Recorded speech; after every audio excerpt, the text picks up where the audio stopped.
שאצעד בניצחון. ישוע אתה, אביר ישראל, נלחמת על חיי. נתת כל שלטון, כל סמכות, כל שרה, כדי שאצעד. Shalom, amados príncipes y princesas de Yahweh, con ustedes Elsa Rivera, desde el área metropolitana de Monterrey, en el norte de México, bajo el ministerio profético Yahweh Elión.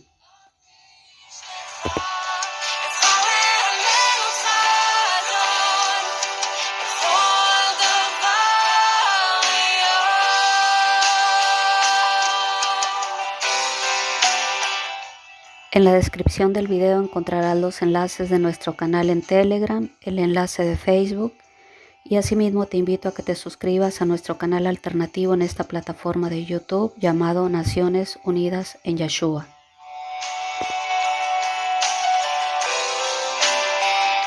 Hoy quiero compartir contigo un tema titulado El estafador. Te pido que por favor vayamos al libro de Primera de Corintios capítulo 6 del versículo 8 en adelante. Te leo con reverencia en el nombre de Yeshua y dice de la siguiente manera: Pero vosotros cometéis el agravio y defraudáis, y esto a los hermanos. ¿No sabéis que los injustos no heredarán el reino de Elohim? No erréis, ni los fornicarios, ni los idólatras, ni los adúlteros, ni los afeminados, ni los que se echan con varones, ni los ladrones, ni los avaros, ni los borrachos, ni los maldicientes, ni los estafadores heredarán el reino de Elohim. Y esto erais algunos, mas ya habéis sido lavados, ya habéis sido santificados, ya habéis sido justificados en el nombre de nuestro Adón Yeshua y a través del Ruach de nuestro Adón. Amén.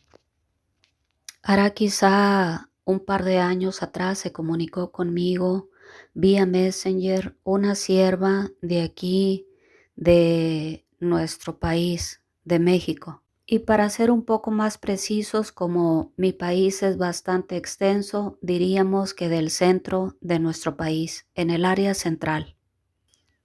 La sierva se encontraba sumamente afligida.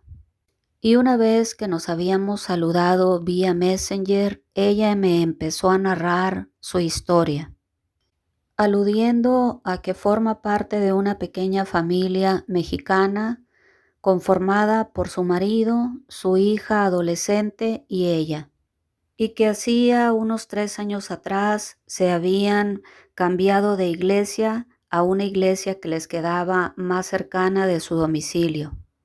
Y que al inicio todo iba viento en popa, y que en términos generales ella podría decir que el cambio de iglesia había sido para bien justo al inicio en que ellos empezaron a asistir a esa tal iglesia, dado que, como ella mencionó, al inicio el pastor era sumamente bondadoso y tanto ella como su familia se habían logrado congraciar con él.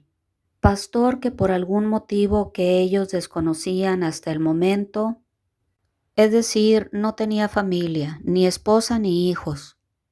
Pero como el tal pastor era muy amigable y de algún modo sentían empatía mutuamente, no se les hizo extraño que al inicio el mencionado pastor empezaba a orar a manera de modo profético, hablando presuntas lenguas angelicales y él mismo interpretándolas.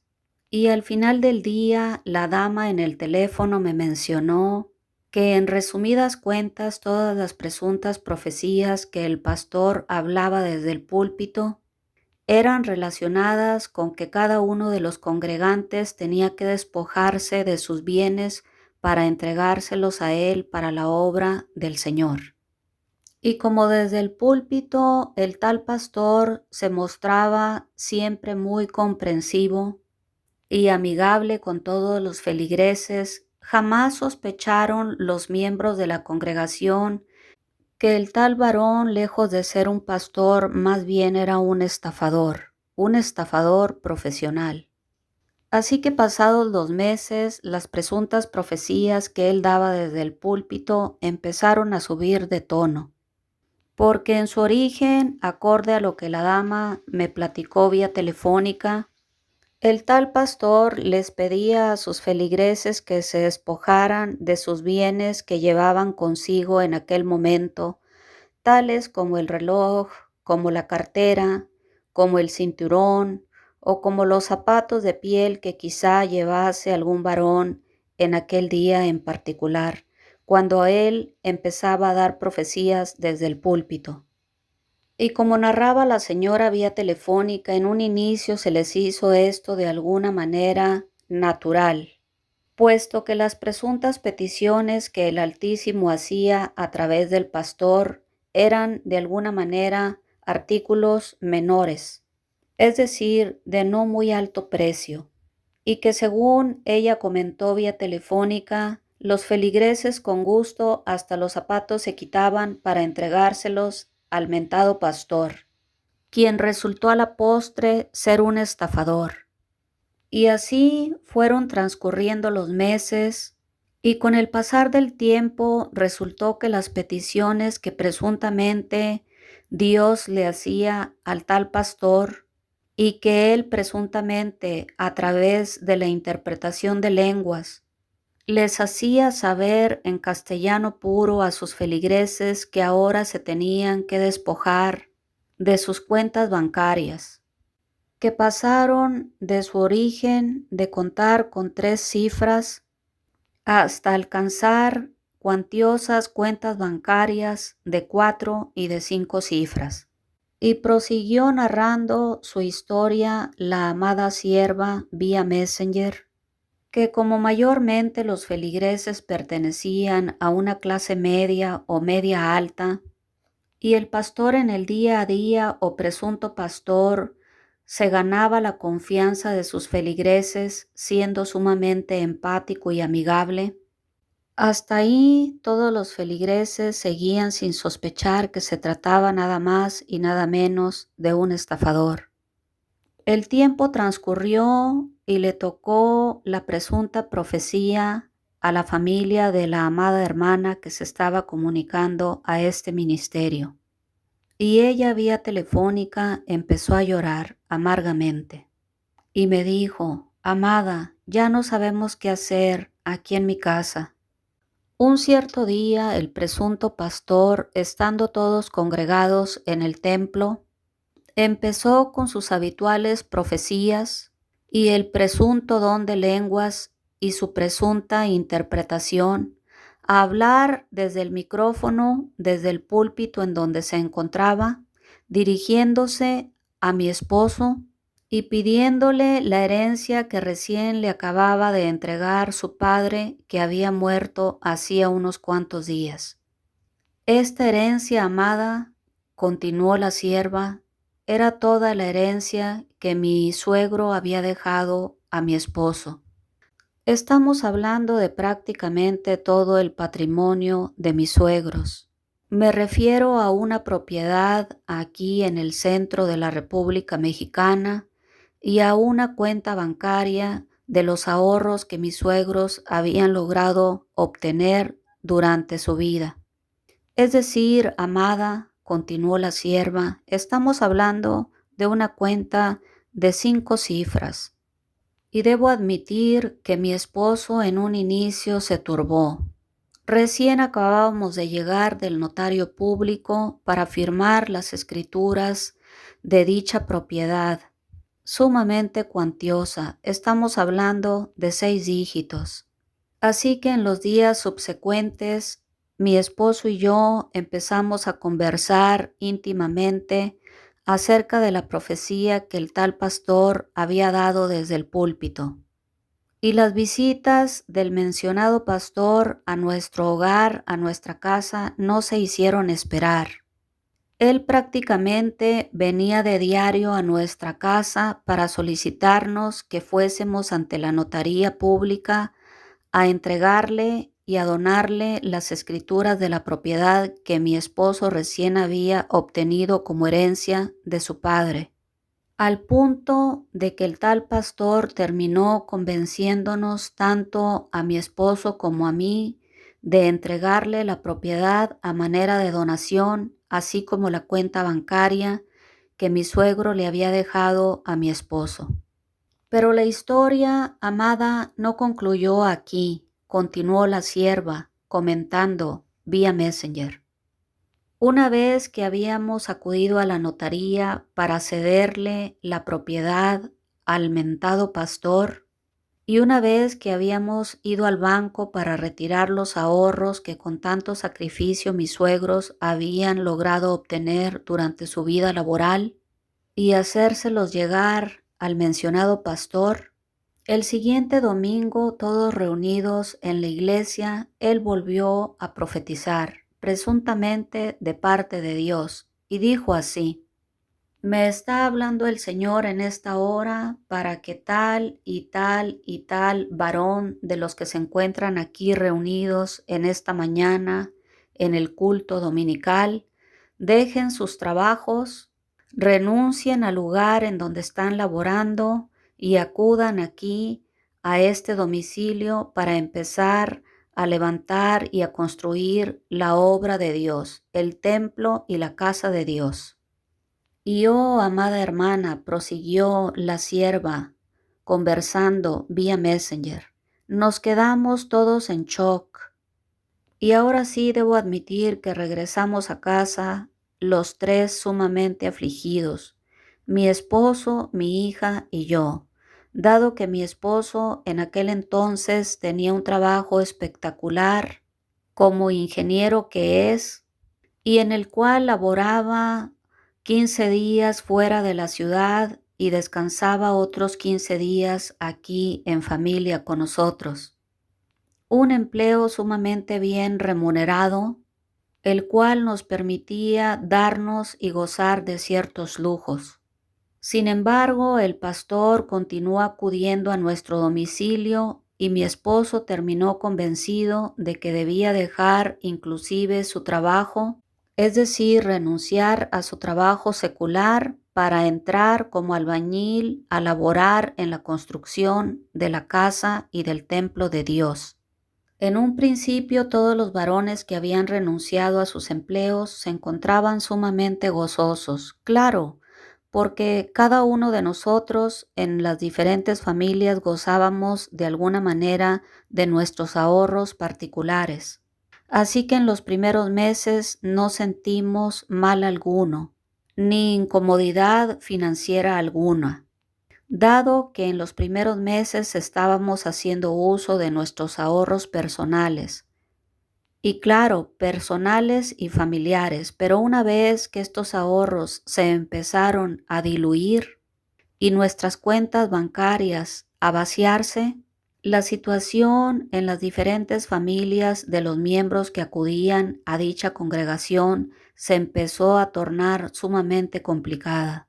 Mi hija, por ejemplo, que acudía a un colegio particular, llegó un momento en que ya no pudimos pagar las colegiaturas y la tuvimos que retirar del tal colegio para que asistiera por primera vez en su vida a una escuela pública. Y empezamos en nuestra familia en particular a carecer hasta de lo más elemental para poder vivir o subsistir.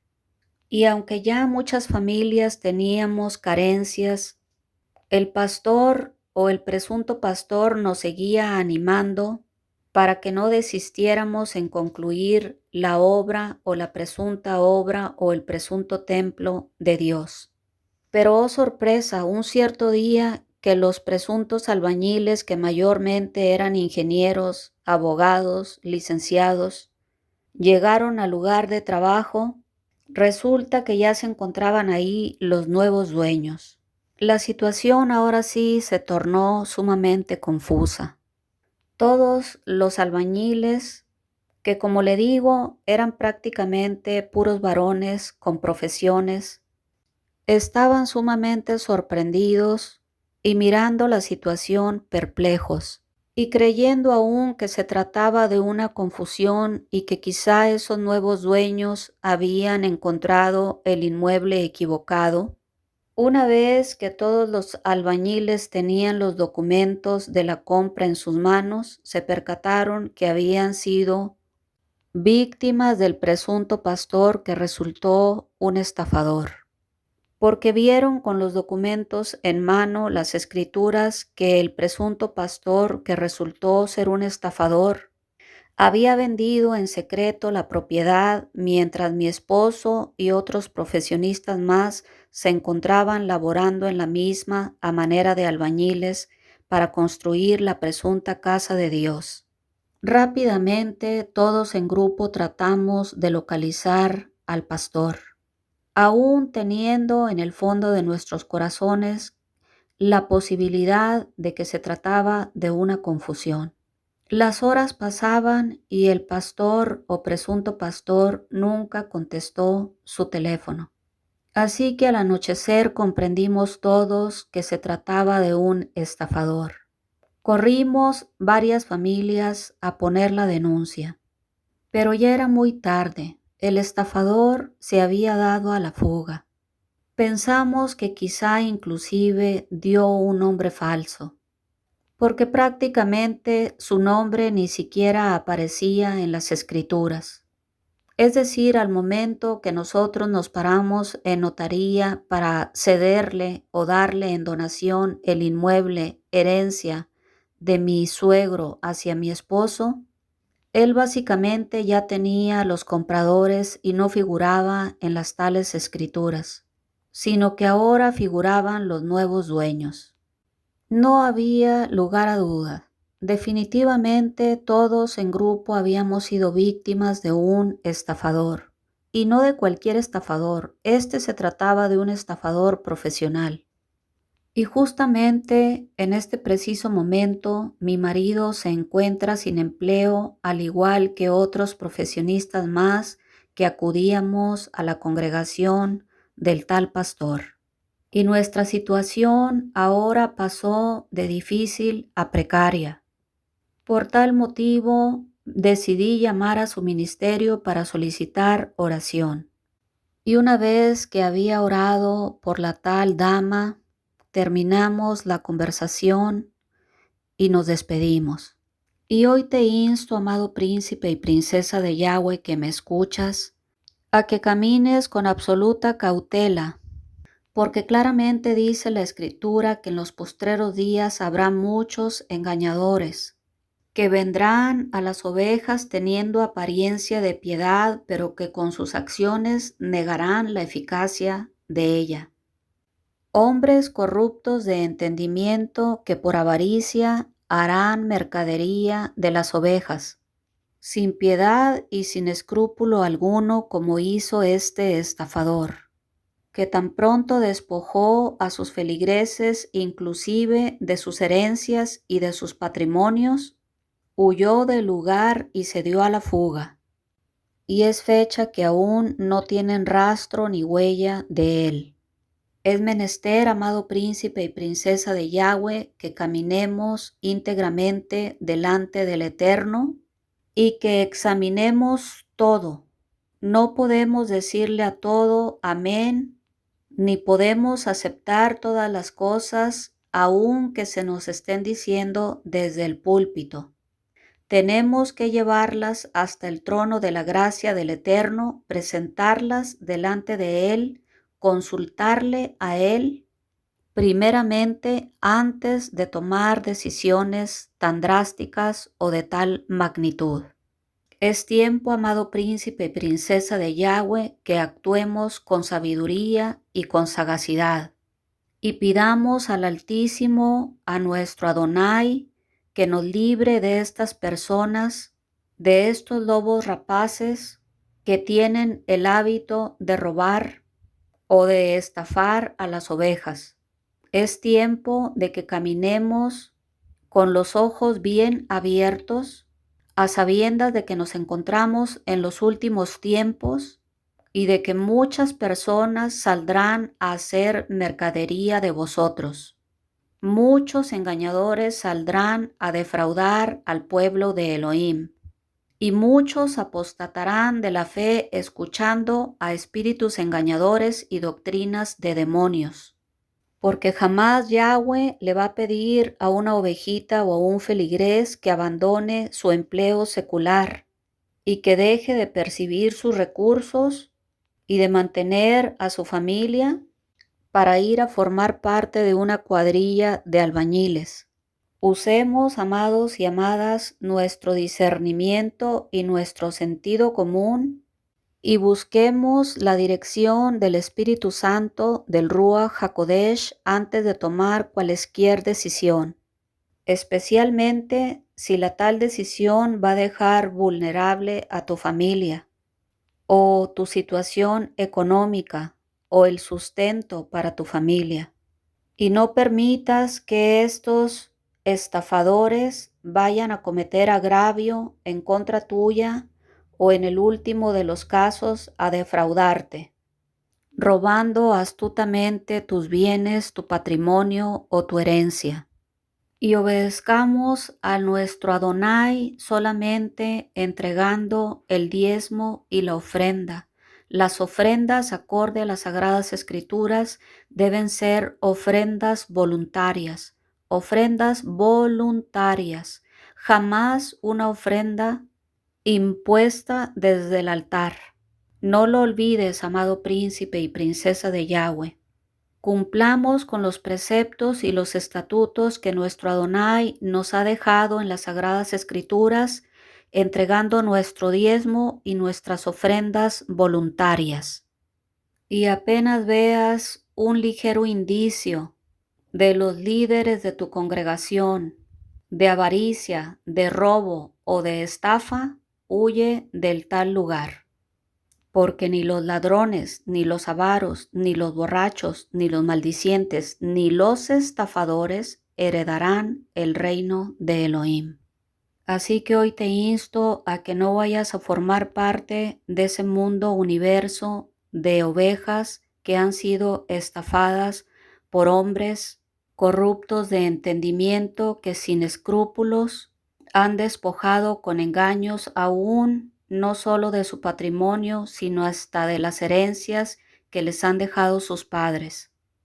Mil gracias por escuchar este mensaje. El eterno Yahweh te continúe bendiciendo.